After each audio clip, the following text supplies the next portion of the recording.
کس طرح وہ جو ہے کامیاب ہو سکتے ہیں؟ آج پریشانیوں میں لوگ گھرے ہوئے ہیں۔ پریشانی میں تو وہی بات تو یہ ہے کہ کئی فرقے بن گئے نا مولویوں نے. جی امت کو جو نقصان پہنچایا ہے مولویوں نے پہنچایا ہے. جی ہاں مولوی اتنا فرقے بن گئے کہ فہم تفہیم سے مسئلہ کو حل نہیں کرتے. نہیں کرتے. اور ایک کہتا کہ میں زیادہ جانتا ہوں، دوسرے میں جانتا ہوں. جی اللہ سے محبت نہیں ہے، اللہ والے نہیں ہیں لوگ، جھوٹے ہیں. تو یہ نہیں چاہتے خدا خوش ہوگا، لوگوں کی صلاح ہو جائے. جی اور صبر نہیں ہے کہ اگر آگے کوئی بدتمیزی کا صبر کرنا چاہیے، صبر کرنا چاہیے. وہ چیزیں نہیں ہیں. تو اس لیے مشکل ہے کہ ہمارا ٹھیک ہونا. بڑی بات یہ ہے کہ توحید سے بہت بالکل دور ہو چلے ہیں.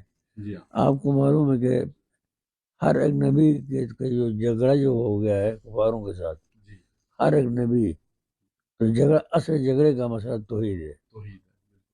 کہ اللہ کے زمین پہ اللہ کی عبادت ہونا چاہیے، بے شک غیر اللہ کی عبادت نہ ہو. نہ ہو. اور اللہ سے مانگنا چاہیے. بے شک اللہ نے تمہارے لیے آسمان اور زمین یہ پیدا کیا ہے، بے شک. یہ تمہارے لیے پیدا کیا. ہوائیں پیدا کی بالکل. اللہ نے، بے شک. دریا پیدا کیا. یہ چار چیزیں جو ہے نا، جی اگر ایک بھی سرکشی کرے دریا اوپر آ جائے جی ہاں وہ ختم ہو جاؤ گے. ختم ہو